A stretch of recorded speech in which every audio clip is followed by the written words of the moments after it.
Bonjour tout le monde, bienvenue à ce nouvel épisode de TLW 2020 édition FCW Florida Championship Wrestling année 2010. On va continuer notre série. Ça a été comme toute une aventure ce premier épisode-là.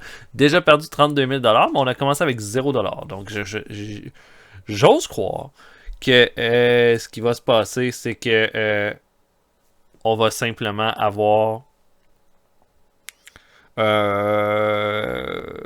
la WWE qui va payer nos trucs, là. Donc, voilà. Ok, là, je fais juste checker. Ça me dit FCW Arrival. Dans... Pourquoi ça me dit que mon émission...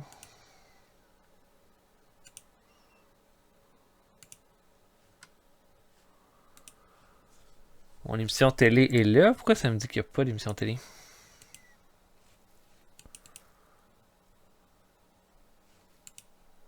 FCW TV shows.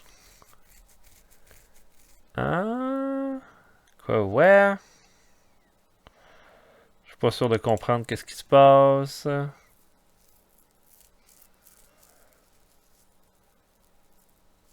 Ok...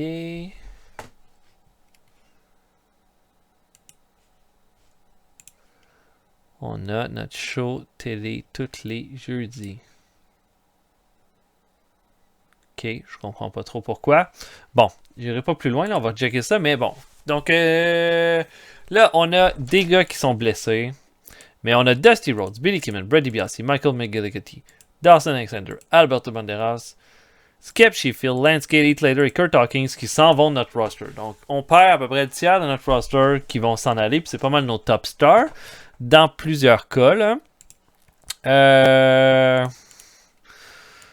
Il y en a comme Brady Biassi, c'est celui le moins important qu'on va perdre. Mais on va perdre un shitload de bons lutteurs. Par contre, on a signé Gorilla puis Bob Holly dans notre roster pour essayer d'atténuer la perte. Et Paul London. Donc, je pense que ça va aider un petit peu. On va voir ce que ça va donner. Pour ce qui s'est passé lors du dernier show. On a fait notre premier show qui a fait un 39. On était devant 88 personnes. Justin Angel a défendu son titre contre Heath Slater. C'était le meilleur combat de la soirée, mais juste un 37.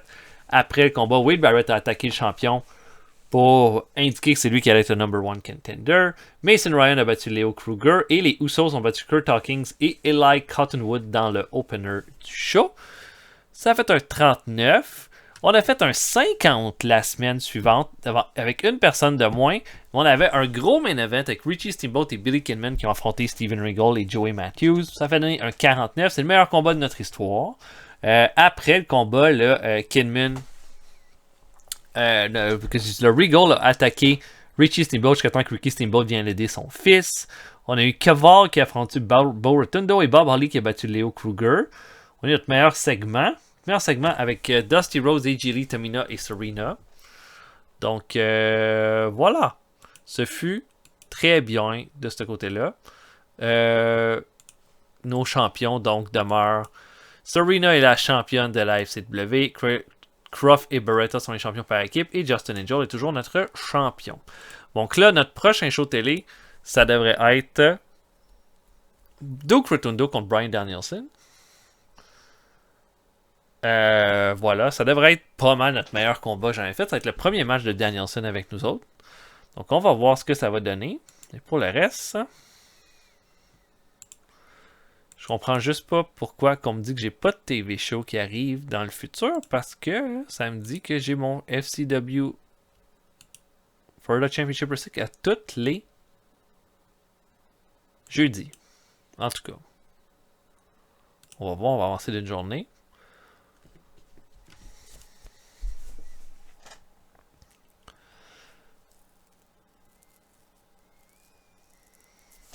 Ok.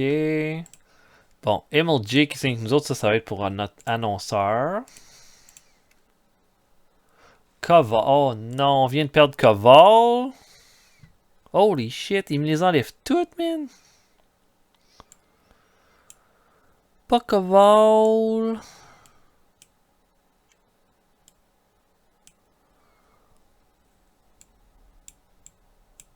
Dans 28 jours, on va perdre Koval. Bon, ben, coudonc.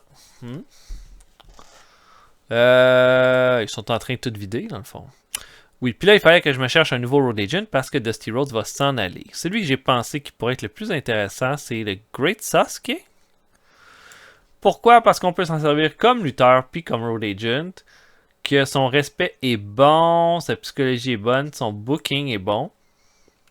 Puis il coûterait juste 270$ par show. Il y a 40 ans, mais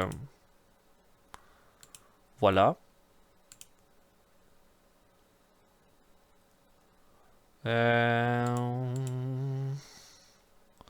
Bon, j'ai pas vraiment d'intention pour lui donner. Fait que, tiens, on va dire ongoing à 270$. Ça devrait être un bon ajout, là, en plus, vu qu'il est pas mal bon dans le ring. Ok.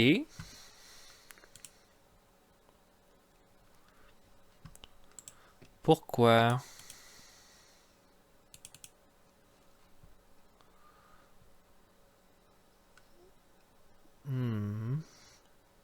Pourquoi ça me dit que j'ai pas de TV, de shows télé qui s'en viennent? C'est faux. J'essaie de comprendre.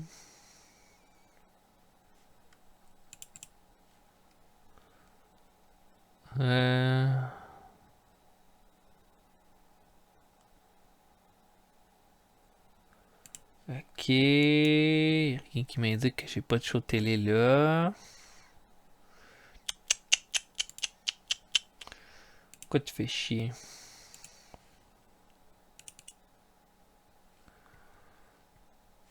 Ça c'est Arrival, c'est pas ça qu'on veut montrer.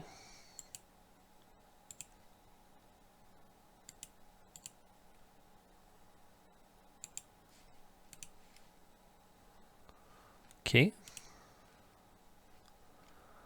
On veut avancer jusqu'à jeudi de la semaine suivante.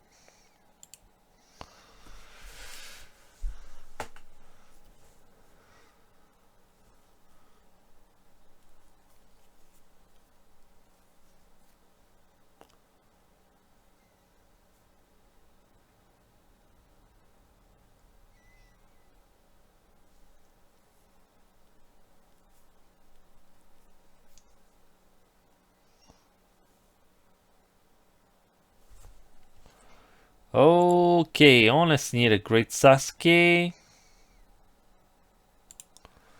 Ça c'est le fun. On va regarder. On l'a comme Wrestler Occasional Road Agent. Ça c'est bien, bien, bien. Parfait. What? Michael Tarver et Wade Barrett. Oh. My God, il me restera honnêtement plus personne. Là. Je sais pas à quel point c'était une bonne idée. What? Ils ont Kota Ibushi? Ok. Je sais pas qui va me rester, tu sais. C'est rendu comme un peu une farce. Ils m'ont enlevé genre 15 lutteurs de mon roster depuis que la game est commencée. Ok. Bon, Tarver, ça me dérange pas. C'est Wade Barrett que ça me fait chier. Comme, comment ça qu'ils m'ont pas pris Danielson encore? Ouais,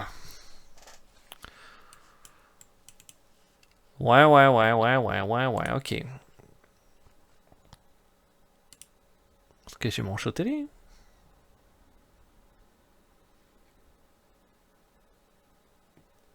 Non. J'ai pas de show télé. Pour. Bon, Darren Young. Ok, un par jour, comme. Il me reste absolument plus personne avant longtemps.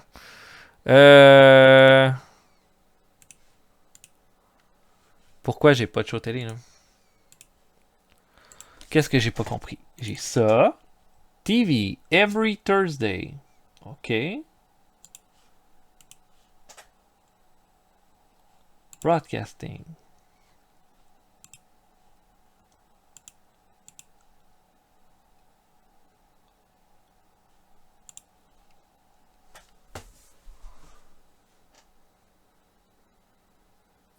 Ok, ça dure. Qu'est-ce que je fais de pas correct?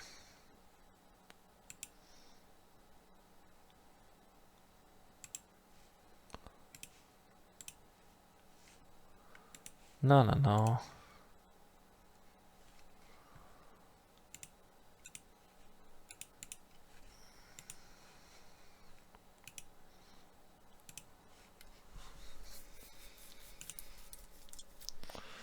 Oh, on a un show télé dans 2 jours. Bon. Ça a comme apparu tout d'un coup, ça. Bon, ok, là, on commence à avoir plus pantoute personne dans ce roster-là. Allons-y.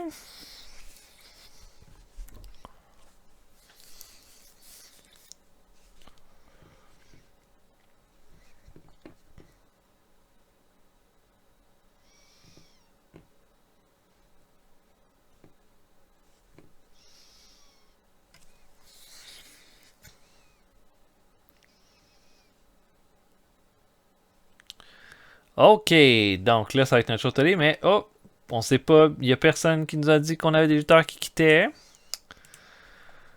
Ok, fait qu'on va voir ce qu'on peut faire à partir de ça. Incroyable, par exemple. Comme, je sais pas à quel point ça rend les choses faciles de perdre autant de lutteurs dès le départ. Mais bon, allons-y. On a notre show.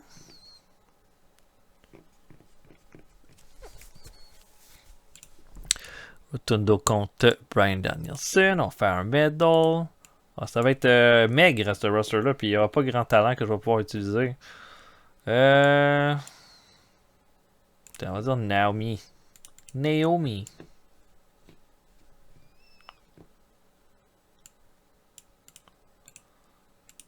Sweet Poppy Sanchez. Puis tiens, Richie Steamboat. Non, ça marche pas.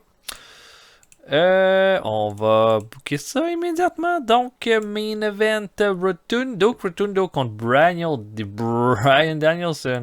Je book ça. On se voit après. À tantôt, tout le monde. Ok, on commence ça. Pre-show. Titus O'Neil affronte Brett DiBiase. Horrible combat de 15. O'Neil fait un spear à 8-13 pour terminer le combat. 6 de performance pour Titus O'Neil. 6 de performance pour Titus O'Neil. Ok. Bon, Titus est pas prêt, hein? Pas prêt du tout. Deuxième match qui fait un 27. Johnny Curtis affronte Eli Collinwood. Collinwood avec sa grosse performance de 7. Curtis va le battre avec un flying leg drop à 6,57. C'est bien pour Johnny Curtis. Clairement, lui est peut-être un peu plus près que Eli à être dans notre main roster. Mais on ouvre le show avec un combat par équipe où Darren Young et Paul London affrontent l'équipe de Michael Tarver et de Joey Matthews. Un bon match de 40 pour ouvrir le show. Young, là, qui est bien impressionné de pouvoir travailler avec Paul London. Et Paul London, là, qui est tout feu, tout flamme en début de combat. Puis tout ça, tout le monde paraît bien. Puis, à un moment donné, là, Tarver et Matthews vont prendre le contrôle du combat. C'est Darren Young qui va se faire dominer durant une grosse partie. Puis tout ça. Il va réussir à faire le hot tag. London et Young vont avoir un moment où ils vont pas être en mesure de bien communiquer. Puis ça va faire en sorte que London va tellement se fâcher qu'il va quitter le ring. Il va laisser Darren Young tout seul et Michael Tarver va lui faire un full Nelson Twisting Facebuster pour l'emporter. Donc les Heels vont gagner le match grâce à ça. Ça fait un 40. Ça va. Rien d'incroyable, mais je veux dire, j'essaie de voir c'est quoi les négatifs. Michael Tarver. Bon, là, ok, London et Heel, Young était face. Ça l'a pas aidé, mais bon, c'est très bien. 40, c'est bien. On a ensuite Dusty Rhodes qui rencontre les Usos en coulisses pour leur dire j'ai beaucoup aimé ce que vous avez fait de 2 semaines, les bébés. Et puis, je vais vous donner une chance, une occasion en or d'affronter les champions par équipe à FCW Arrival. Vous allez affronter Kayden Kross et Trent Beretta pour les titres par équipe. Et là, les Usos sont tellement heureux. Là, ils en font presque une danse tribale tellement qu'ils sont heureux. Et ça va se terminer là-dessus. 56, bon segment. Très bien. La rivalité gagne en heat. Voilà, c'est bien. Et immédiatement après, il rencontre Justin Angel pour lui dire écoute, je sais ce que Barrett a fait. Il dit des choses. Moi, je te fais confiance, Justin. Tu vas affronter Barrett à Arrival. Puis je pense que tu vas donner un excellent spectacle. Laisse-toi pas avoir. Je pense que tu vas pouvoir là, donner un bon spectacle. Puis les gens vont se rappeler de ce combat-là. Et Justin Angel dit ouais, que je gagne ou que je perde, je vais donner tout ce que j'ai. Puis le but, c'est que je repars de là avec la ceinture FCW. 43, ça va. La rivalité Gagnant Heat. Tout est beau. On a un match entre AJ Lee et Tamina. Pas un gros match, hein? Seulement 22. Malgré une performance de 31 et 27, peut-être que je pourrais pas dire. Peut-être le stamina. Ouais, Tamina était peut-être pas prête à ça. Au final, les deux vont faire un double count-out à 13 minutes 24. Donc, logiquement, les deux sont les challengers pour affronter Serena à FCW Arrival. Donc, voilà. À un moment donné, je pensais que ça aurait pu être mon main event. Donc, je suis pas mal content de voir que ça sera pas le cas. On a une promo de Bo Rotundo qui fait l'éloge de son frère Duke avant le combat. Il dit que peut-être que j'ai tombé la semaine passée, mais ne vous en faites pas. Ce n'était qu'une erreur de parcours parce que ce soit mon frère Duke va faire ma vengeance. Il va battre Bryan Danielson. Et ensemble, lui, Danielson et Caval ne pourront jamais rivaliser avec les Rotundo Brothers. Et notre main event fait un 49. Duke Rotundo affronte Bryan Danielson. Un bon match.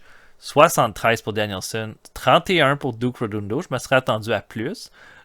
Au final, Bryan Danielson va enfermer Duke Rotundo dans un cattle mutilation à 15 minutes 18 pour le faire abandonner. Donc, bon combat dans les circonstances. Et puis, on va... ça s'arrête là-dessus. 49. On gagne pas plus dans une région. 46 de résultats. C'est pas incroyable, mais c'est pas mauvais non plus.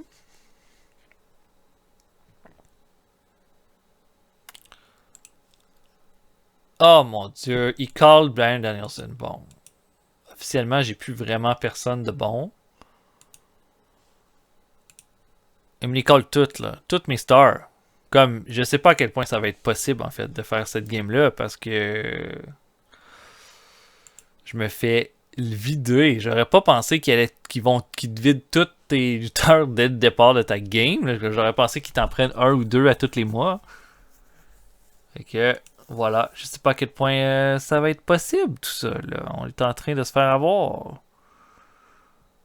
Puis je suis 40 000 $ dans le trou, mais ça, bon. On peut vivre sans. Hein?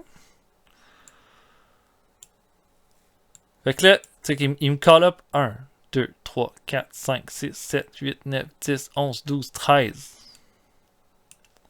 14, 15 lutteurs depuis le début de la game. On va voir ce qu'on peut faire. Prochain show. Quoique Danielson, c'était évident que ça allait arriver. Là. Je sais pas à quoi je m'attendais nécessairement, mais...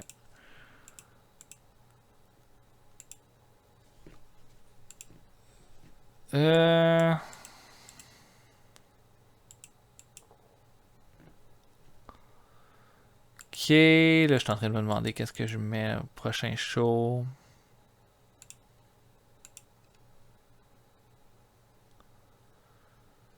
De Michael McGillicuddy contre Paul.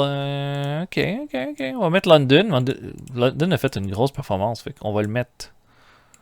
Main event du prochain show contre Michael McGillicuddy. Tiens. Dans 6 jours, c'est notre show télé. Ok. On va avancer. Puis je vais avancer donc jusqu'au prochain show. On va voir qui va nous rester après ça. Puis pour le reste, ben on... Ok. Puis après ça, 2 jours après, ça va être notre show FCW Arrival. On va voir ce que ça va donner. Donc je vais avancer jusqu'au prochain show télé. On se voit après. À tantôt tout le monde. Ok.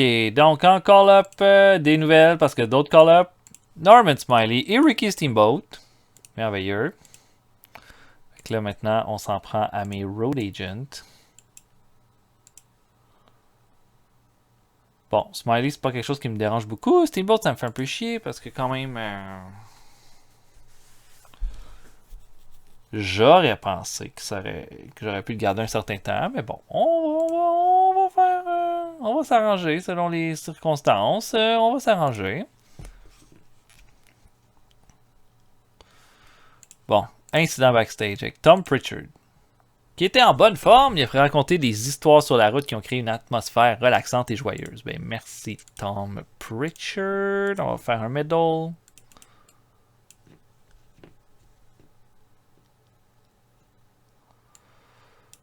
Mettons le nouveau, le Guerrilla.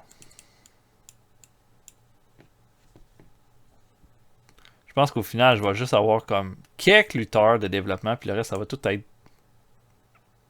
whoever. Là, je pense qu'on va avoir. Putain, Rotundo. Non. Ouais, je pense qu'on va avoir des lutteurs qu'on va signer, puis le reste, ça risque d'être juste quelques lutteurs de développement. En tout cas, hâte de voir ça. On book maintenant main event Michael McGillicuddy contre Paul London. Je book ça. On se voit après. À tantôt, tout le monde. OK, pre-show, Donny Marlowe affronte Christoph Herzog. Pas un gros combat. Marlowe va l'emporter qu'un Samoan Drop à 10 minutes 26. Rien de spécial. Pour Donny Marlowe, bon, on va continuer de le développer. Pour Christoph Herzog, 32, c'est quand même pas mauvais. Hein? Donc, on va garder ça en tête. Ensuite de ça, Brett DiBiase affronte Joey Matthews. Ça fait un 32. Joey Matthews va l'emporter qu'un Double Arm DDT. Voilà, on profite des derniers moments qu'on a avec Brett. Donc, voilà. On ouvre le show. Alors que on est en coulisses, Norman Smiley qui explique là, au monstre. Mason Ryan a l'air d'être complètement sur comme de la... comment je dirais ça? Genre... des anabolisants de requins. Genre, il veut dire comme... Je veux un match! Norman Smiley dit, désolé, là, comme on n'a rien de booké pour toi ce soir... Viens, on a quelque chose pour toi pour Arrival, mais ce soir, il dit donne-moi quelque chose. Et là, il attrape Norman Smiley et il le lance directement dans le mur. Et là, tout le monde est comme oh, ok. Ça nous fait un strong start pour notre show. Voilà. Et là, j'ai pas mis des gros stars là, dans le show de ce soir. Donc, je sais pas à quel point ça va être bon, mais là, j'avais besoin de mettre Mason Ryan. Ça fait longtemps que je l'avais pas mis. Donc, voilà. 36 pour commencer le show. Il fait peur à tout le monde.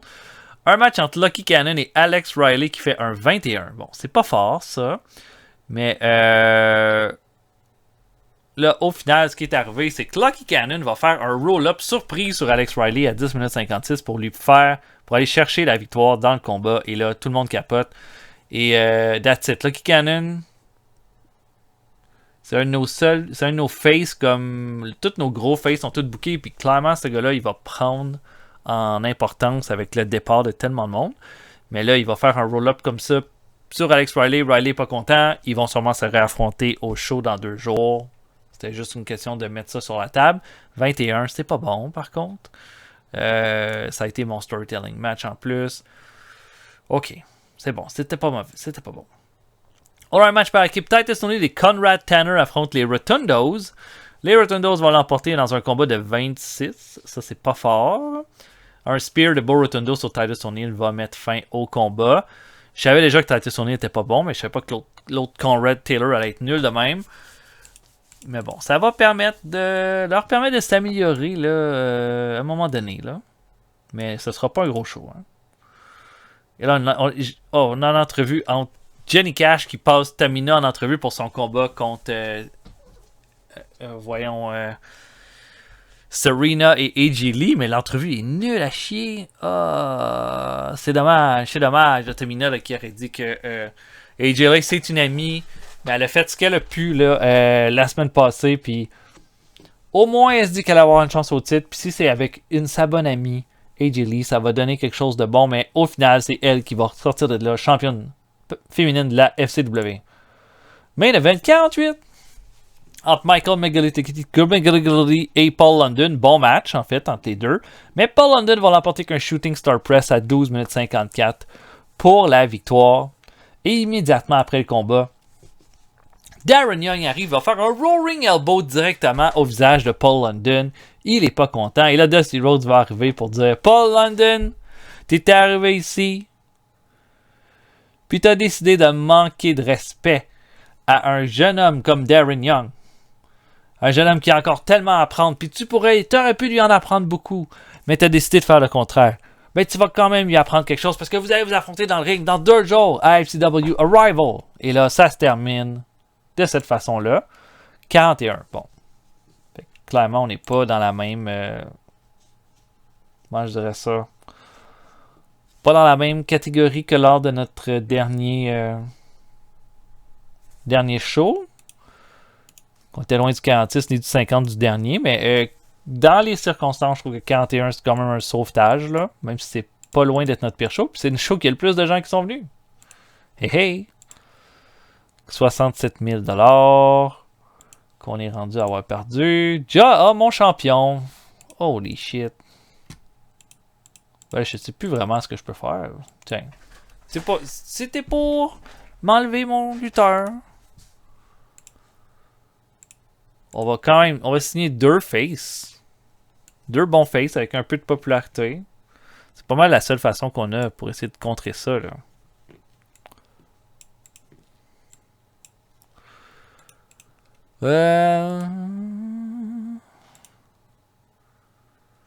Vingegaard. Non.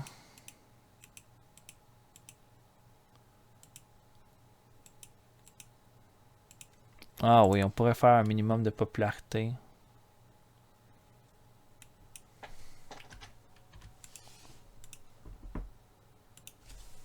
Ok, au moins 25 de popularité quelque part. Puis le but c'est d'engager quelqu'un.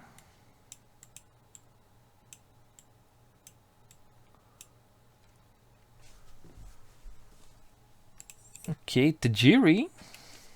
Combien coûterait 1000 $ par chose. C'est un petit peu cher, ça.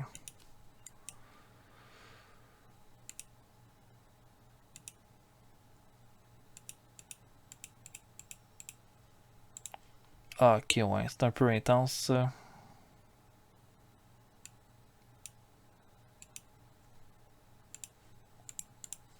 Anywhere. Comme mettons Vampire. Non, non, on va pas signer Vampire Warrior. Wataru Inoue. Yamato. Bah, ça serait bon d'avoir Yamato, mais aux États-Unis, je pense que ça pognera pas beaucoup.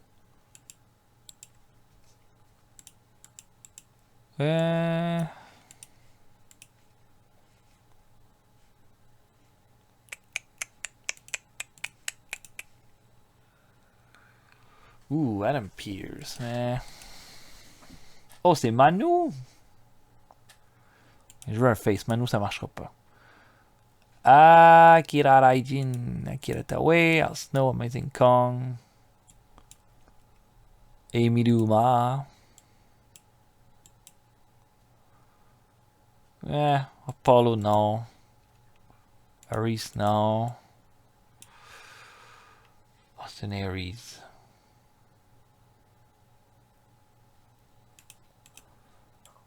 Ça serait intéressant, Austin Aries, mais ça va coûter cher. J'aimerais ça d'en avoir un pas trop cher.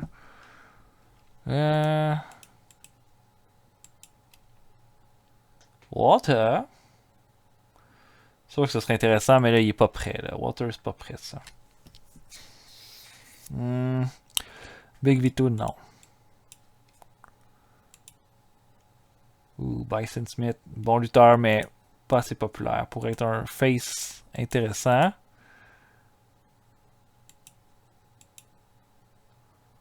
Oh, Brent Albright. Promo, ça y est pas, mais technique, ça l'est. 100 $ par show.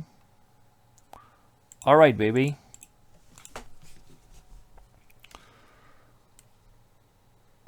Tant qu'on va dans les L.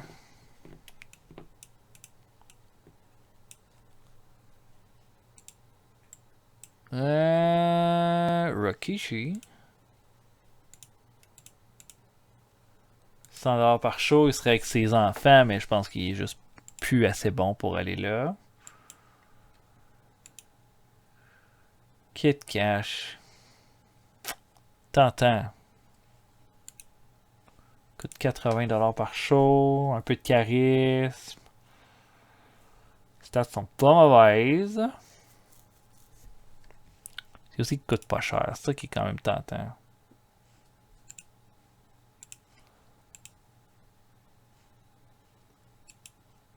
Ok, Kid Cash.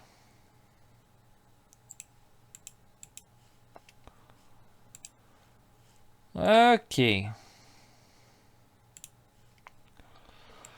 Fait que là, on se fait piller. On n'aura plus personne avant longtemps. Mon backstage, je sais pas de quoi il va ressembler, étant donné qu'on perd Danielson. OK, on les sort toutes. Landscape s'en va dans 5 jours. Michael Third, 3, 4, 5, 6, 7, 8, 9, 10, 11, 12, 13, 14, 15, 16, 17, 18.